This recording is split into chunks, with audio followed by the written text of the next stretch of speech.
Matthew chapter 5, verse 5. God, one of my favorites. Blessed are the humble. They will receive what God has promised. Another translation has, blessed are the humble. They shall inherit the earth. Wouldn't it be nice if the earth was full of humble people? Maybe we wouldn't have to always compete with each other, put other people down. That if humility was the most incredible virtue that brought us together, we would maybe listen to each other more, trust each other more. And I know I use the word humble a lot, maybe too much. Over the past 13 months, I've talked a lot about the humble carpenter, Jesus. I've talked a lot about our church being a humble temple. But I like those words. To me, there's such strength in humility that when we're around somebody who exudes humility, who doesn't draw attention to themselves, somebody who does good stuff just because they like to do good stuff, they don't demand recognition, there's such power in that because it makes me realize that I'm not quite as important as I think I am. That what's really important is the way we carry ourselves and what we do for each other.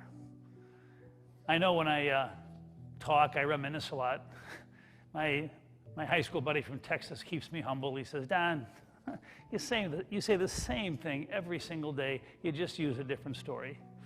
And that's probably true because I love to tell stories, and I oftentimes think of people in my past and I don't understand why they come, but when I use the word humble, I must admit I think of my grandpa.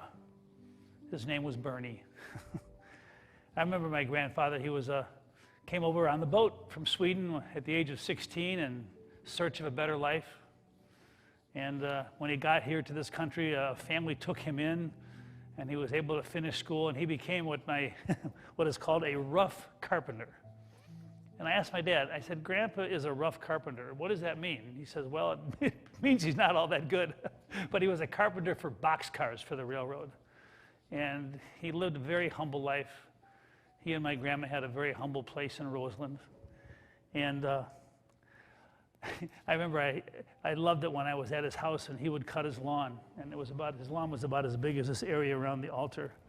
And he had one of those mowers that didn't have a motor. And I don't think that mower actually cut the grass, just kind of bent the grass and the grass came back up. And after he cut the grass, he would sit on his wooden porch in his sleeveless undershirt, his beer belly with a can of hams, listening to the White Sox on the radio. And he had a look of contentment about him because he had what he had. Never complained, never got mad. And I remember the very Sunday that I got installed here in 1974, and that was the weekend that he passed away. But I think of him because he was humble, and yet in his own way he was strong. He didn't have much, but he gave much. Blessed are the humble, for they shall inherit the earth. You know, I think of that poem that I read probably way too often and too fast sometimes, The Dash, where it says in there, it matters not how much you own, the cars, the house, the cash. What matters is how we live and love and how we spend our dash. To me, that speaks to humility.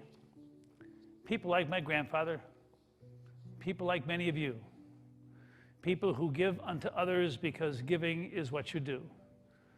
And so today, as I think of Matthew 5, verse 5, I think of the power of humility and all those who reach out without expecting anything in return. And to those of you who exude humility, I want to thank you because you become our teacher and our rabbi, letting us know in life what's important and what's not. This time together and the spirit we share is important. God bless. Look forward to seeing you tomorrow.